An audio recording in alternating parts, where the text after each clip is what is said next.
Warframe is a game about absolute power and domination over your enemies, something that a lot of ARPGs share, and Warframe is no stranger to that.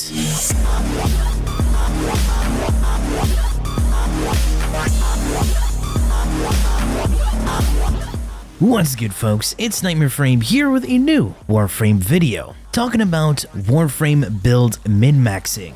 But first, what is min-maxing? In RPGs, it's more about maximizing the character's advantages at the expense of things that are of minimal importance to them, since they often do not give them any meaningful disadvantages. Basically, in Warframe builds, it's about finding a dump stat you don't think will hurt you and using the liquidated points to max out something more useful. For example, going negative efficiency on builds to give you more strength so you can have better buffs and damage, but have some sort of item or ability that negates or heavily reduces the effects of having negative efficiency on these builds. Part of min-maxing builds is for the player to understand whatever system they are using in formulating these builds and find optimizations. This is best seen in Rivens. Having a powerful Riven that gives you crit chance, crit damage, and multi-shot, but with a negative against something. And that something can be an action you don't do or enemy types you won't even encounter with the weapon build, as Rivens are meant to just add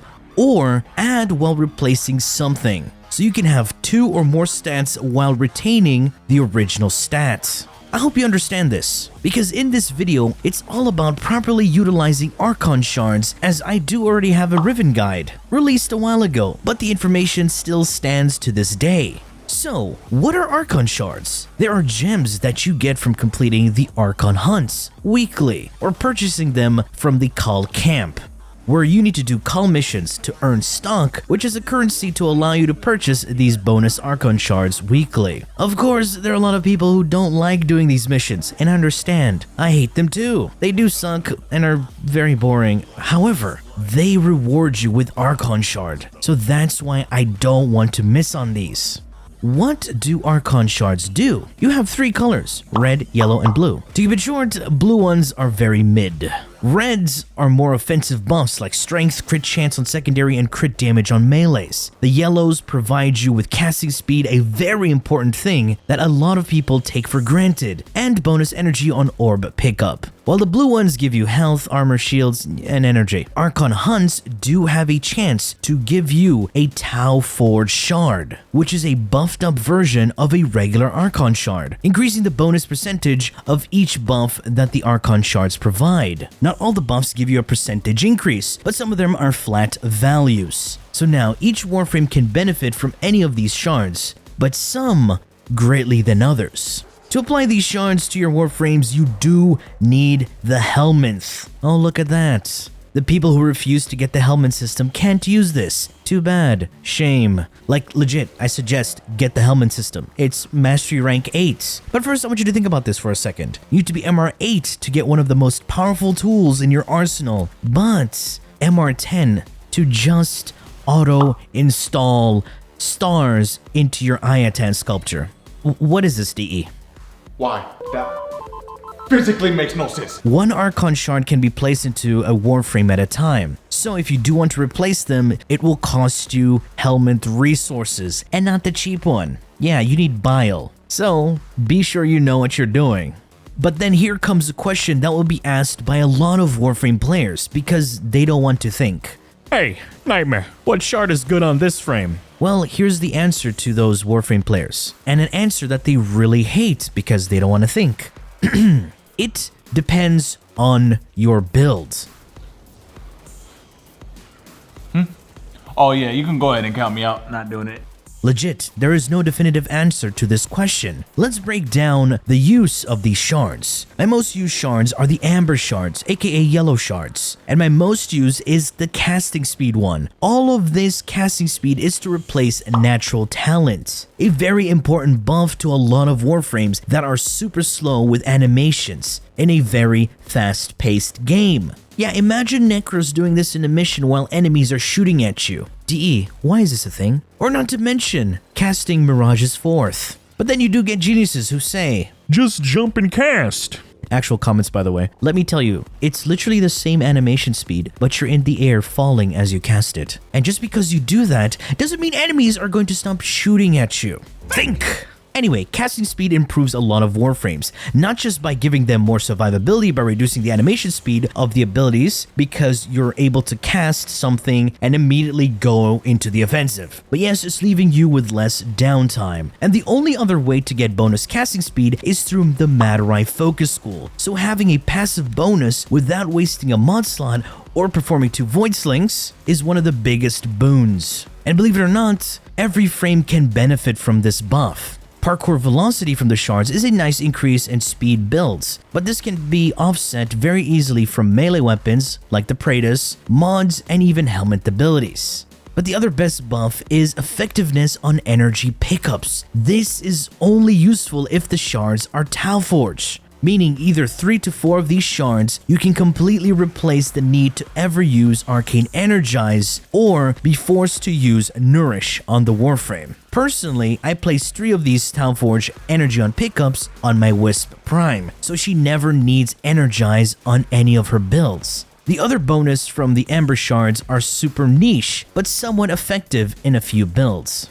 Now onto the red shards, which offer you crit damage on melee. These shards are one of the biggest buffs to melee DPS, since there are more ways to get crit chance on melees than there are to get crit damage. Remember, the crit chance bonus increase is nothing without you multiplying the damage you deal when you crit. So shards like these are insane on frames like Baruch, Korra, Atlas, Valkyr, Excalibur, Kullervo, and pretty much any frame that needs more crit damage on their melee loadout. Yes, even on Exodia Contagion builds. Crit chance on secondary is actually not as good on a lot of builds, and truly only benefits one Warframe, and that is Mesa. And it's only good if you have 200% strength. Currently, I have all of my red Tauforged shards on her, missing one for a full increase. By the way, ever since my recent Mesa video, I've improved more on this loadout for even more damage and utility.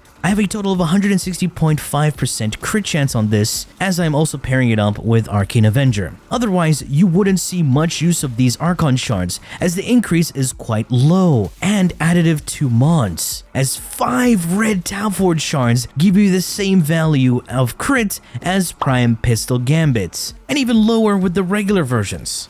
But the most effective one that works on literally any Warframe with ease is the Strength Increase, as this is a huge boon to min-max strength on builds that use Overextended, which kills strength, allowing you to have an amazing balance on your builds. And also pretty good if you just want to go above and beyond with strength, for even more potent buffs or damage. And the duration bonus can be beneficial on frames like Ashe, Ivara, and Nova, or pretty much any frame where you need a little extra bump in your duration. That's all there is to say about red shards. That's it. If you're going to comment, there's another one. No, stop it. You're making things up. Moving on to the blue shards. To be honest, the biggest useful buff here is the energy max. Having these shards equipped can have you replace primed flow from your Warframe build for other more beneficial mods to fully complete your build. Otherwise, the other bonuses to shield, health, and armor are very niche. As in, more shields for Inaros, because yes, he needs shields. Did you know that? He's a shield Warframe. But no, really. More shields for Hildren, shields for Rhino if he's using parasitic armor, and whatever you want to put health or armor on, because those are very useful stats that DE totally doesn't have to rework at all. So again, the shards being placed onto frames are dependent on your builds. Figure out how the build works, what it needs to do, what is the frame or build primarily used for, what you're lacking, what things can be substituted with other pieces of gear, and what are the most important stats that you cannot go without. These are some of the basic fundamentals when it comes to min-maxing your builds. This video is a little eye-opener to give people a basic understanding to provide them with a foundation for their builds. I have been using Archon Shards like crazy in a lot of my builds because they end up saving me a mod and an arcane slot. Of course, I would love if there are more useful buffs or additional shards that provide fire rates and attack speed, damage reduction, melee range, crit damage on guns, or even Warframe ability range. DE could release these buffs in a purple shard form, or even replace primary status chance with one of these buffs. Because, like, why would a sane individual even bother doing so? I don't need to finish this question because it's Warframe. Anyway, folks, that has been it from this video. I do hope you've enjoyed and learned something from it. And if you did, please feel free to leave a like, share, and subscribe for more Warframe content, streams, and so much more. Do refer to the description. Thanks for watching, and as always, a peace. Bye-bye now.